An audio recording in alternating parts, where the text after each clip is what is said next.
सुप्रभात। मोर नाम है साहिल रेड्डी। मो नाम है मो नाम है सानी रेड्डी। ମୋ ନାମ ଶିବମ ରେଡ୍ଡି। मो नाम है जगदीश लोरा। आम स्थानीय अंचल एक प्रमुख समस्या होची आवर्जनार सदुपयोग। आम स्थानीय अंचल आवर्जना एणे पड़ी रही जो आवर्जना गुड़िकर समस्या अधिक मात्रा रही है। जितेबाला वर्षा हुए आवर्जना मानक पानी जमी रही से मशा माछी मैंने अंडा दिखती जहाँफल कि मलेरिया डेंगू इत्यादि रोग स्थानीय लोक मान देखा जाए।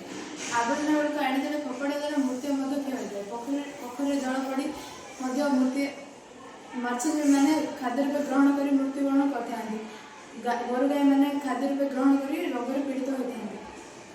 आज आधुनिक जुगे पॉलिथिन प्लास्टिक इत्यादि व्यवहार वृद्धि पाई जहाँ कि व्यवहार सरला लोक मैंने से एणे पकड़ा द्वारा से मृत्तिका प्रदूषण जल प्रदूषण वायु प्रदूषण इत्यादि करते जहाँ कि प्रमुख समस्याटी हूँ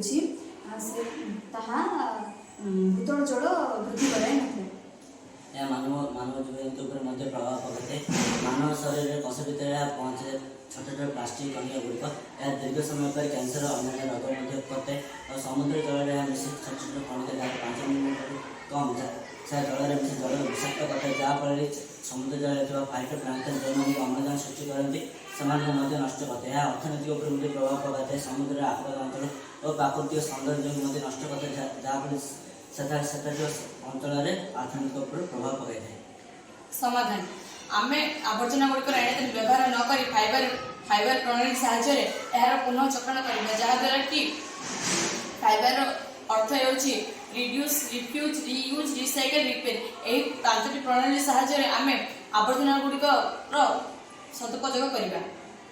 प्रथमतः आम्भे मैंने आवर्जना गुड़िक पुनः चक्रण कर व्यवहार उपयोगी करवा जहाँफल आवर्जना मात्रा कम समस्त आवर्जना निष्कासन करने आम विभिन्न प्रकार डस्टबिन व्यवहार करवा जपरी परिवा चोपा फल इत्यादि एक डस्टबिन धातु मानक एक डस्टबिन पुनः चक्रण योग्य एक डस्टबिन इत्यादि व्यवहृत करवा। सब बड़ समाधान है कि आम प्लास्टिक जिन व्यवहार को वर्जन करवा। धन्यवाद।